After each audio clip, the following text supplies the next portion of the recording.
Assalamualaikum warahmatullahi wabarakatuh. Alhamdulillahirabbil alamin. Wabihi nasta'in wa ala umuri dunya waddin. Wassalatu wassalamu ala asrofil anbiya'i wal mursalin wa ala alihi haqqa qadrihi wa miqdarihil azim. Pertama-tama marilah kita panjatkan puji syukur kehadirat Allah Subhanahu wa taala karena atas rahmat, nikmat, sehat kami dari kelompok 2 bisa mempresentasikan materi kami. Yang terhormat Ibu dosen Sistem Informasi Manajemen, Ibu Juli Yuliawati, SEMM, dan teman-temanku yang saya banggakan. Baiklah, langsung saja kita presentasikan materinya. Kami dari kelompok 2 akan mempresentasikan materi pengembangan aplikasi pembayaran tol dengan anggota kelompok 1 Agit Riyadi, 2 Agung Ferdiansyah, 3 Dini Nurhayati, 4 Driana, 5 saya sendiri Muhammad Naufal Ridho, 6 Rika Dwi Putri, 7 Rahayat.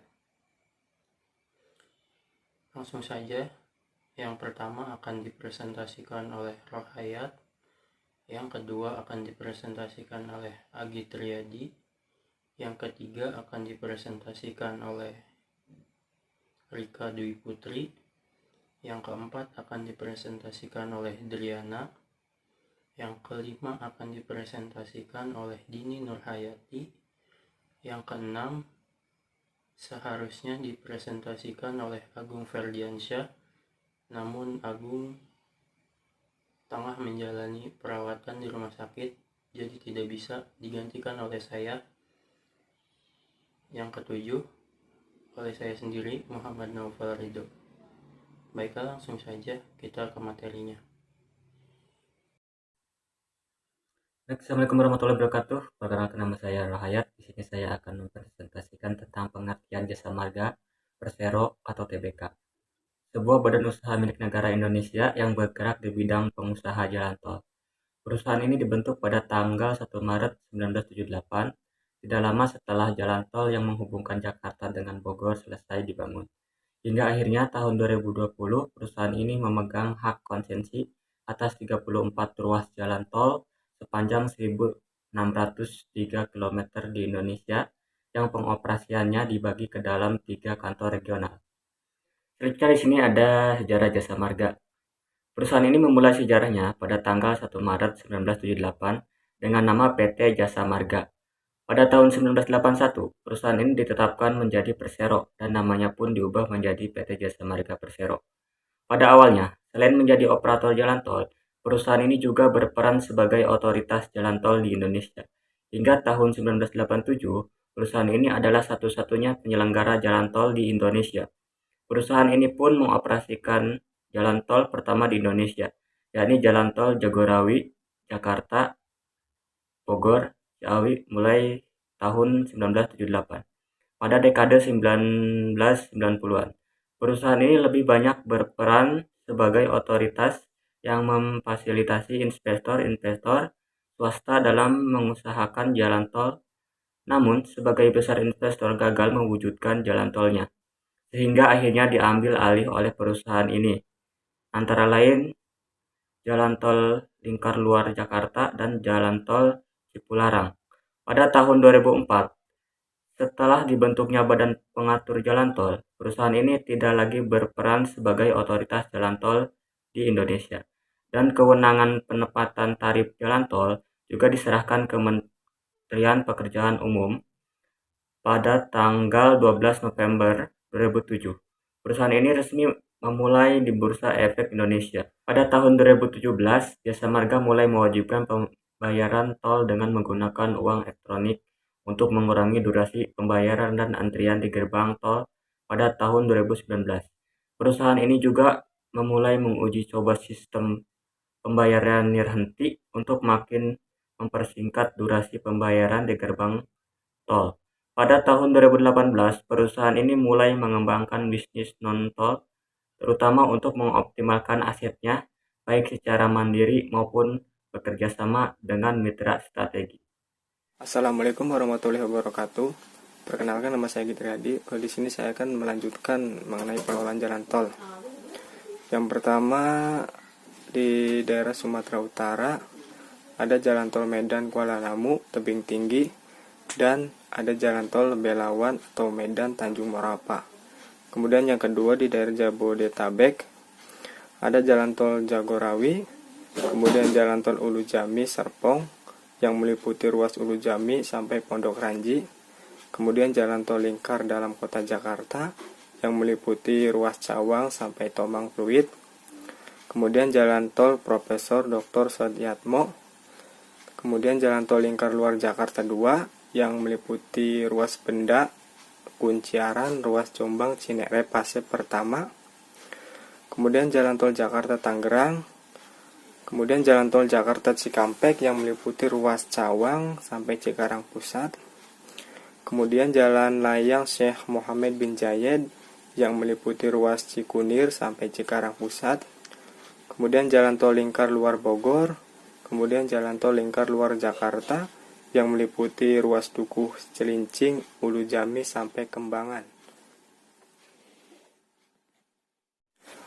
Kemudian di daerah Jawa Barat minus Bogor, Depok, Bekasi ada jalan tol Jakarta Cikampek yang meliputi ruas Karawang Barat sampai Cikampek, kemudian jalan layang Syekh Mohammed bin Zayed yang meliputi ruas Cikarang Pusat sampai Karawang Barat, kemudian jalan tol Purbalenyi, kemudian jalan tol Palimanan sampai Kanci. Terus yang selanjutnya di daerah Jawa Tengah ada jalan tol Batang sampai Semarang, kemudian jalan tol Semarang, jalan tol Semarang sampai Solo, jalan tol Solo sampai Ngawi, dan yang mungkin cukup sekian. Assalamualaikum warahmatullahi wabarakatuh. Perkenalkan, nama saya Rika Dwi Putri. Di sini saya akan melanjutkan materi dari pengelolaan jalan tol.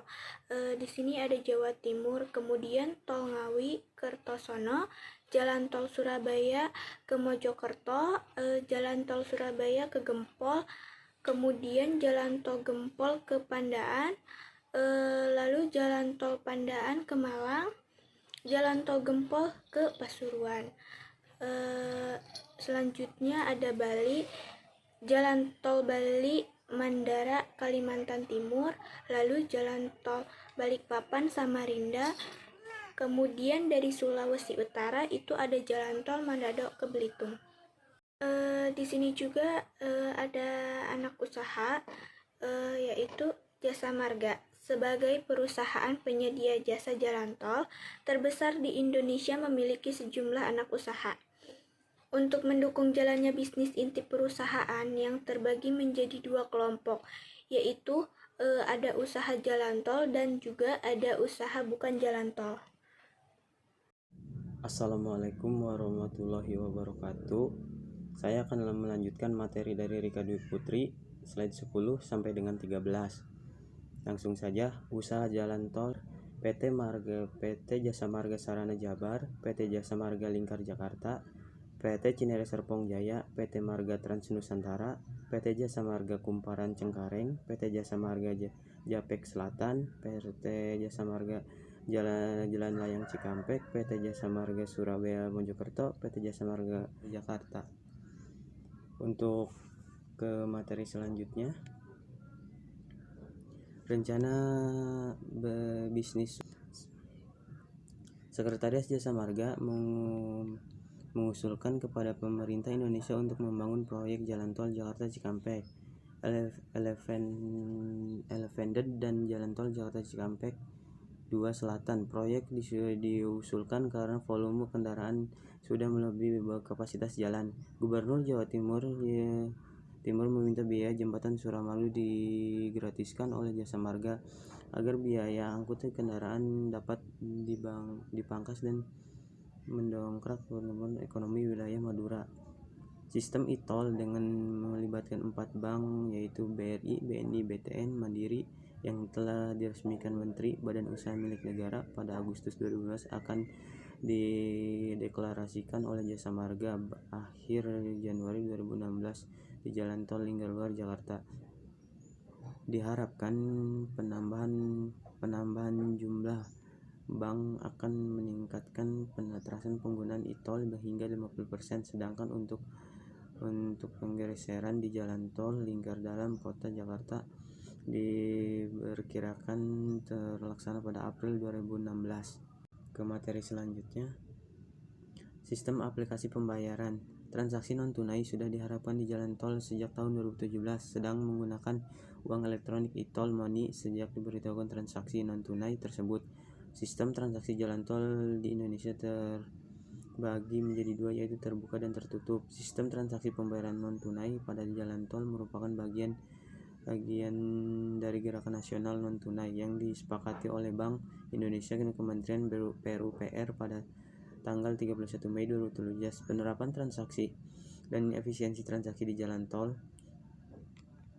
Saat ini transaksi non-tunai di jalan tol menggunakan uang elektronik yang chip based, dan di mana penggunanya di jalan tol harus menyediakan tempat adalah memegang kartu elektronik. Penggunaan kartu elektronik untuk pembayaran tol melanggar UU mata uang karena tetap menggunakan mata uang rupiah. Sebelumnya, jika dibandingkan dengan transaksi tunai sebelumnya diterapkan memerlukan waktu yang lebih lama sehingga menimbulkan antrian pada gardu tol. Selain itu, transaksi non-tunai memerlukan sumber daya yang lebih banyak untuk mengenai transaksi atau penyelesaian transaksi cash handling.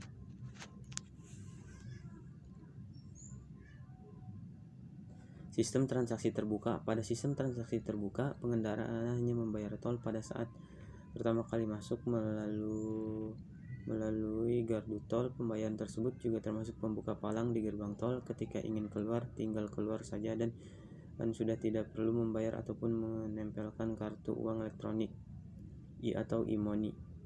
Cukup sekian, terima kasih.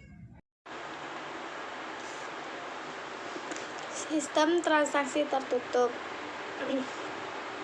Sementara untuk sistem transaksi tertutup, pengendara akan melakukan pembayaran saat berada di gardu gerbang tol tempat ingin keluar. Jadi, saat pertama masuk belum melakukan pembayaran, tap di gardu awal yang dilakukan hanya untuk membuka palang atau portal. Sistem transaksi terbuka dan tertutup jalan tol masing-masing memiliki kelebihan tersendiri. Untuk sistem terbuka, karena pembayaran dilakukan satu kali yaitu saat masuk, pengendara tidak harus berhenti lagi untuk melakukan pembayaran saat mau keluar, terkecuali jika bersambung ke tol lain. Dengan sistem tertutup, pengendara harus melakukan tapping pembayaran lagi di gerbang tol. Pengendara dihimbau untuk selalu ingat dalam menggunakan satu uang elektronik yang sama saat melakukan tapping pertama dan terakhir.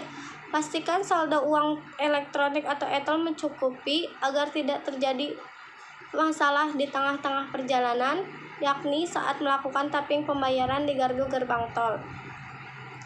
Pengendara dihimbau untuk selalu ingat dalam menggunakan satu uang elektronik yang sama saat melakukan tapping pertama dan terakhir. Pastikan saldo uang elektronik atau e-tol mencukupi agar tidak terjadi masalah di tengah-tengah perjalanan, yakni saat melakukan tapping pembayaran di gardu gerbang tol.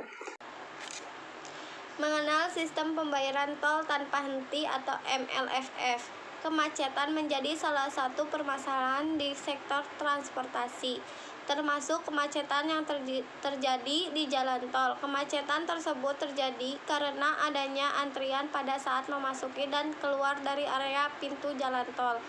Pada tahun 2017, pemerintah mulai menerapkan elektronifikasi di seluruh jalan tol dengan mengurangi transaksi tunai. Dengan pembayaran non-tunai, akurasi pembayaran semakin jelas, lebih baik, cepat, serta lebih aman. Namun, sistem pembayaran tersebut belum sepenuhnya dapat menghemat waktu transaksi. Permasalahan pembacaan kartu elektronik yang lambat membaca atau kegagalan membaca sehingga memerlukan waktu lama untuk menempel di mesin pembaca kartu. Mengatasi permasalahan tersebut, pemerintah berupaya untuk menerapkan sistem pembayaran tol tanpa henti atau multi-line free flow atau MLFF. Melalui sistem MLFF, pengguna jalan tol tidak perlu lagi berhenti ketika hendak membayar tol. Sejumlah negara pun telah menerapkan teknologi MLFF ini untuk meminimalkan hambatan transaksi di jalan tol. Dalam penerapannya, MLFF harus didukung oleh lembaga pengelola yang berperan sebagai toll service provider atau electronic toll collection atau ITC. Selanjutnya, teknologi electronic toll collection. Terdapat beberapa alternatif teknologi yang bisa dipakai sebagai ETC, seperti yang sudah digunakan negara-negara lain.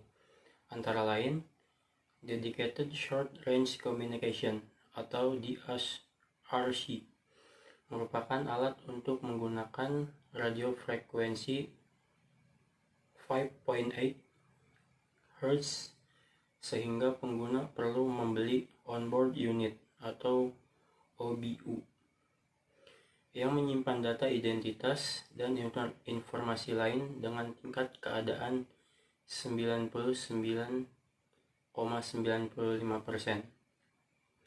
Kedua, Radio Frequency Identification atau RFID merupakan alat yang menggunakan radio dengan frekuensi 860 sampai 960 Hz dan pengguna perlu membeli stiker tag RFID sebagai identitas pengguna dan memiliki tingkat keandalan sekitar 99,5%. Kemudian, Automatic Number Plate Recognition atau ANPR merupakan alat untuk mendeteksi plat nomor, memerlukan akses database plat nomor, tetapi tidak memerlukan OBU.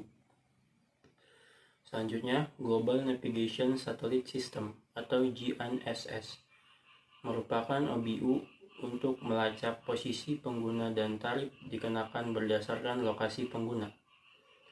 Kemudian yang terakhir, Short Range Communication Based on Calm Active Infrared atau ISRC merupakan teknologi baru yang mirip dengan RFID. Perbedaannya memiliki infrared aktif pada IPU yang dapat memuat semua informasi. Selanjutnya, penerapan Electronic Toll Collection.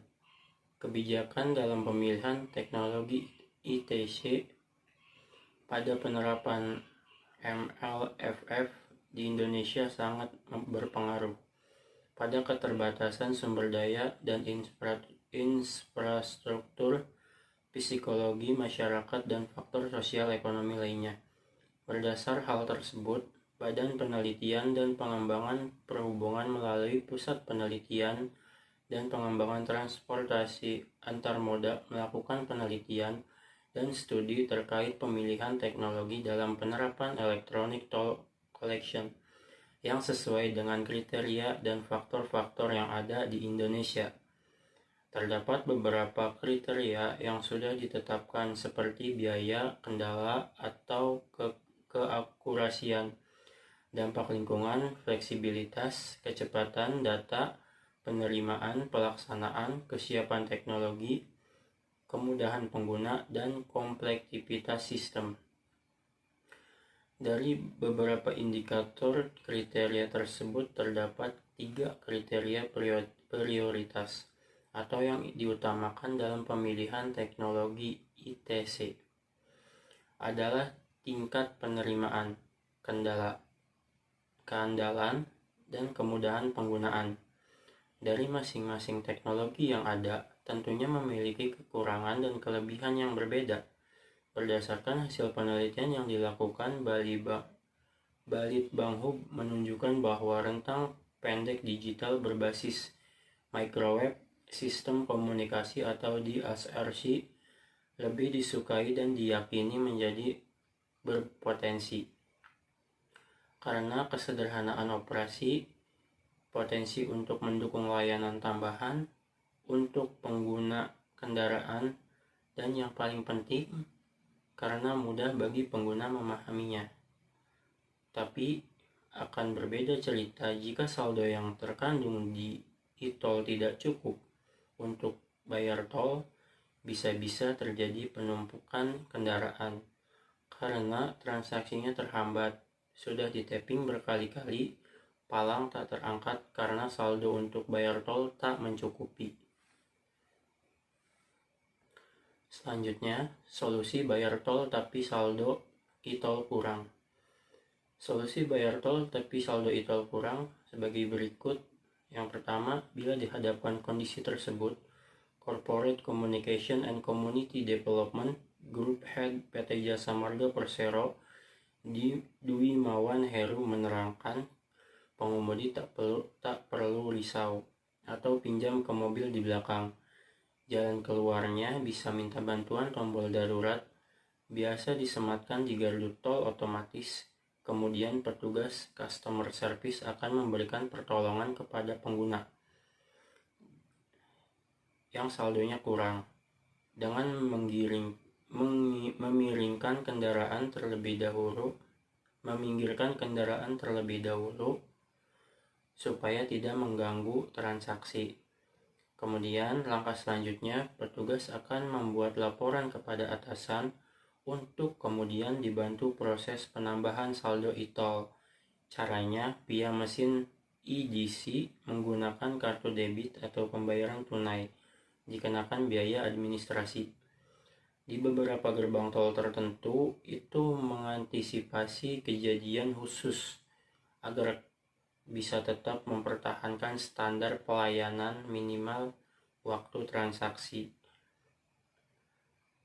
Kemudian, apabila tambah saldo uang elektronik untuk bayar tol juga sudah bisa dilakukan menggunakan smartphone yang sudah dilengkapi dengan fungsi NFC. Selain itu juga penggunanya dapat cek sisa saldo untuk mencegah kekurangan saldo saat bayar tol. Selanjutnya, pengembangan aplikasi yang dilakukan atau yang direncanakan oleh kelompok kami, pengembangan aplikasi mobile toll. Mobile toll merupakan pengembangan aplikasi yang dilakukan untuk pembayaran tol dengan cara lebih mudah dengan menggunakan smartphone. Pada aplikasi ini akan ditampilkan peta citra satelit yang dapat menunjukkan di mana saja terdapat gerbang tol layaknya Google Maps. Cara penggunaan aplikasi ini tentu sangat mudah bagi para pengguna handphone. Pertama, download aplikasi pada Google Play Store atau App Store. Kemudian setelah di-download, pengguna harus daftar melalui email dan nanti akan menerima email untuk verifikasi. Ketiga, akan muncul tampilan seperti Maps. Pengguna masukkan di mana akan masuk tol dan keluar tol. Misalnya, masuk di gerbang tol Cikopo dan keluar di gerbang tol Cileunyi. Keempat, kemudian akan muncul berapa nominal yang harus dibayarkan oleh pengguna jasa layanan. Cara pembayaran yaitu bermacam-macam, bisa melalui mobile banking atau gerai minimarket seperti Alfamart dan Indomart. Kemudian klik bayar dan akan muncul kode pembayaran yang akan disetorkan kepada kasir Alfamart atau Indomart atau yang akan dituliskan pada mobile banking. Setelah bayar akan mendapatkan barcode yang akan di-scan di gerbang masuk dan keluar tol,